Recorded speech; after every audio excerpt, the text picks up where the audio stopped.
സുരേഷ്. ഞാൻ ഇവിടെ Dubai base ചെയ്തിട്ട് ആർട്ട് ഓഫ് ലിവിംഗ് ആയിട്ടും അതേപോലെ ജീവനം എന്നൊരു ഓർഗനൈസേഷനുമായിട്ട് ബന്ധപ്പെട്ട് വർക്ക് ചെയ്യുന്നതാണ്. ഞങ്ങളെ സംബന്ധിച്ചിടത്തോളം ഇവിടെ കുറച്ച് ഫ്രീ ആയിട്ട് നമ്മൾ യോഗ മെഡിറ്റേഷനൊക്കെ കൊടുക്കുന്നുണ്ട്. അപ്പം ഞങ്ങൾ ജാതിയോ മതമോ ഒന്നും നോക്കിയിട്ടല്ല നമ്മളിത് കൊടുക്കുന്നത്. ഒരു മനുഷ്യന് വേണ്ട മെൻ്റലും ഫിസിക്കലും ആയിട്ടുള്ളൊരു പവർ കിട്ടുക എന്ന ഉദ്ദേശത്തോടു കൂടിയാണ്. പക്ഷെ പലപ്പോഴും നമുക്ക് ഈ ദൈവത്തിൻ്റെ മക്കളെ, അത് ഹിന്ദു ആവട്ടെ മുസ്ലിം ആവട്ടെ ഏത് മതത്തിലുള്ള ആളുകളാവട്ടെ, ഇതിനു വേണ്ടി നമ്മൾ അവരെ അപ്രോച്ച് ചെയ്യുന്നത് വളരെ വിഷമകരമായുള്ള അവസ്ഥയിൽ കൂടെ നമുക്ക് പോകേണ്ടി വന്നിട്ടുണ്ട്. ഇപ്പോൾ ഞാൻ ഒരു മുസ്ലിം സഹോദരൻ ഇതിനു വേണ്ടി വിളിക്കുമ്പോൾ ആദ്യമൊക്കെ തയ്യാറാവും, പിന്നെ അവരതിന് വരുന്നില്ല. എനിക്ക് അതിൻ്റെ ഒരു പൊരുൾ അറിഞ്ഞാൽ കൊള്ളാവുന്നുണ്ട് നിങ്ങളുടെ അതിനോടുള്ള അപ്രോച്ച്. ഇത് ഞാനൊരു ഏകദൈവ വിശ്വാസിയാണ്. ഞാൻ ശ്രീ രവിശങ്കറിൻ്റെ എൻ്റെ ഒരു മാസ്റ്ററാണ് അദ്ദേഹം. ഇതിൻ്റെ ഒരു പൊരുൾ അറിഞ്ഞാൽ കൊള്ളാം. ജീവനകല പഠിക്കാൻ വേണ്ടി മുസ്ലിങ്ങളെ ക്ഷണിക്കുമ്പോൾ ചിലർ പോകുന്നില്ല എന്നാണ് അദ്ദേഹത്തിൻ്റെ വലിയ ഒരു പ്രയാസം. എന്തുകൊണ്ടാണ് അതെന്നാണ് ചോദ്യം. അൽഹംദുലില്ലാ, മുസ്ലിങ്ങൾ പോകുന്നില്ലല്ലോ എന്നാണ് എനിക്ക് ആദ്യമായി പറയാനുള്ളത്. രവിശങ്കറുടെ ഒരുവിധം പുസ്തകങ്ങളെല്ലാം വായിക്കാൻ എനിക്ക് അവസരം ഉണ്ടായിട്ടുണ്ട്. ആർട്ട് ഓഫ് ലിവിംഗുമായി ബന്ധപ്പെട്ട് എത്ര സമർത്ഥമായാണ് അദ്ദേഹം ആളുകളെ അദ്ദേഹത്തിൻ്റെ പൂജയിലേക്ക് കൊണ്ടുപോകുന്നത് എന്ന് വ്യക്തമായി തന്നെ അദ്ദേഹത്തിൻ്റെ പുസ്തകങ്ങൾ വായിച്ചാൽ തന്നെ മനസ്സിലാവും. ആർട്ട് ഓഫ് ലിവിംഗ് കേവലം ചില യോഗ മാത്രമാണെങ്കിൽ, കേവലം ചില ശാരീരികമായ മാനസികമായ എക്സസൈസ് മാത്രമാണെങ്കിൽ, ആ എക്സസൈസിൽ ഗുരുവിൻ്റെ പൂജയും ഗുരുവിനുള്ള നമസ്കാരവും ഗുരുവിനെ മനസ്സിൽ നമിക്കലും ഗുരുവുമായി ബന്ധപ്പെട്ട ആചാരങ്ങളും എല്ലാം എങ്ങനെയാണ് കടന്നു വരുന്നത്? അദ്ദേഹത്തെ ദിവ്യമായ തലത്തിലേക്ക് ഉയർത്തുകയും അദ്ദേഹം പറഞ്ഞു കഴിഞ്ഞാൽ അത് അപ്രമാദിതമാണ്, ഇൻഫാലിബിളാണ് എന്ന് വിചാരിക്കുകയും ചെയ്യുന്ന ഒരു സമൂഹത്തെ സൃഷ്ടിക്കാൻ എങ്ങനെയാണ് കഴിയുന്നത്? ഇതാണ് ആർട്ട് ഓഫ് ലിവിങ്ങിന്റെ പ്രശ്നം.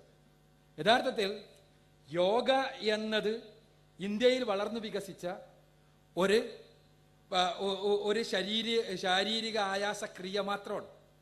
അതിൽ ശ്വസനക്രിയയുണ്ട്, ശരീരക്രിയകളുണ്ട്, പലതുമുണ്ട്.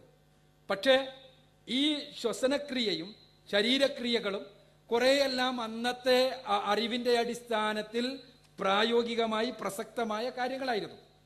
അതിന് മനസ്സാന്നിധ്യത്തിന് പറ്റുന്ന എക്സസൈസുകളുണ്ട്. തീർച്ചയായും ശരീരത്തിന് ദുർമേധസ്സുകൾ ഇല്ലാതാക്കാനുള്ള എക്സസൈസുകളുണ്ട്. അതേപോലെ മനസ്സാന്നിധ്യവുമായി ബന്ധപ്പെട്ടുകൊണ്ടാണ് മനസ്സമ്മർദ്ദം ഇല്ലാതാക്കാനുള്ള എക്സസൈസുകളുണ്ട്. ഇതിനെയെല്ലാം കൂടി ഒരു ആധുനിക സമൂഹത്തിന് പറ്റുന്ന രൂപത്തിൽ വളരെ സമർത്ഥമായ ഒരു സമ്യക്കായി അവതരിപ്പിക്കുക എന്ന ദൗത്യമാണ് ശ്രീ രവിശങ്കർ ഏറ്റെടുത്തതും ചെയ്തതും. അദ്ദേഹം അതൊരു എക്സസൈസ് മാത്രമായി കൊണ്ടുപോവുകയും ആ രൂപത്തിലുള്ളൊരു പഠനക്രിയ മാത്രമായിരുന്നു എങ്കിൽ അതിലാർക്കും ഒരു എതിർപ്പുണ്ടാവില്ല. ഞാനിവിടെ പറഞ്ഞതുപോലെ അതിനെ പൂർണ്ണമായി ഒരു ഹൈന്ദവവൽക്കരിക്കുകയും, ഹൈന്ദവവൽക്കരിക്കുക എന്ന് പറയുമ്പോൾ ഹിന്ദു മതവൽക്കരിക്കുക എന്നല്ല ഞാൻ ഉദ്ദേശിക്കുന്നത്. ഹൈന്ദവത എന്ന് പറയുന്നത് വീരാരാധനയിൽ അധിഷ്ഠിതമാണ്. വീരാരാധന എന്നുള്ളത് ആ വിഗ്രഹപൂജയാണെങ്കിലും വ്യക്തിപൂജയാണെങ്കിലും ജനിച്ച ആളാണെങ്കിലും മരിച്ച ആളാണെങ്കിലും എല്ലാം ഒരേപോലെയാണെന്ന് വിശ്വസിക്കുന്ന ആളാണ് ഞാൻ. അപ്പോൾ ഇസ്ലാമിക വിശ്വാസം അതാണ്. അപ്പോൾ ആ ഒരു വീരാരാധനയും അദ്ദേഹം പറഞ്ഞതിന് അപ്രമാദിത്വം കൽപ്പിക്കുന്ന ഒരു തലവും ഉണ്ടാകുന്നു എന്നതുകൊണ്ടാണ് അതിൽ നിന്ന് നമ്മൾ അകറ്റി നിർത്തുന്നത്. ഇസ്ലാമിനെ സംബന്ധിച്ചിടത്തോളം ഇസ്ലാം പഠിപ്പിക്കുന്ന നമസ്കാരം നമ്മൾ പരിശോധിച്ച് നോക്കുക. 5 നേരത്തെ കൃത്യമായ നമസ്കാരം, അത് പടച്ച തമ്പുരാൻ പറഞ്ഞതുപോലെ റസൂലുള്ളാഹി സ്വല്ലല്ലാഹു അലൈഹി വസല്ലമ പഠിപ്പിച്ചതുപോലെ ചെയ്യാൻ ഒരു മുസ്ലിം സന്നദ്ധമാവുകയാണെങ്കിൽ അത് ഏത് ആർട്ട് ഓഫ് ലിവിങ്ങിനെക്കാളും മാനസികവും ശാരീരികവും ആത്മീയവുമായ ആരോഗ്യം നൽകുവാൻ പര്യാപ്തമാണ് എന്നുള്ളതാണ് വസ്തുത. ശരീരത്തെ, മനസ്സിനെ, അതേപോലെ തന്നെ ആത്മാവിനെ എല്ലാം തന്നെ സമ്മർദ്ദങ്ങളിൽ നിന്ന് രക്ഷപ്പെടുത്തി സമാധാനത്തിന്റെ ശാദ്വല തീരത്തേക്ക് നയിക്കാൻ നമസ്കാരത്തിന് കഴിയും. അത് കഴിയുന്നുണ്ട്. പക്ഷെ പലപ്പോഴും മുസ്ലിം സമൂഹത്തിൽപ്പെട്ട എല്ലാവരും നമസ്കാരത്തിന്റെ ആ ജീവൻ ഉൾക്കൊള്ളാത്തത് കൊണ്ട് തന്നെ പലപ്പോഴും ആ മനസ്സമ്മർദ്ദവും മറ്റുമെല്ലാം അവർക്ക് ഉണ്ടാകുന്നുണ്ട്. അത്തരം ആളുകളെയാണ് ഇത്തരം പിന്നെ പ്രസ്ഥാനങ്ങൾ പലപ്പോഴും കൊണ്ടുപോകാൻ വേണ്ടി ശ്രമിക്കാറുള്ളത്.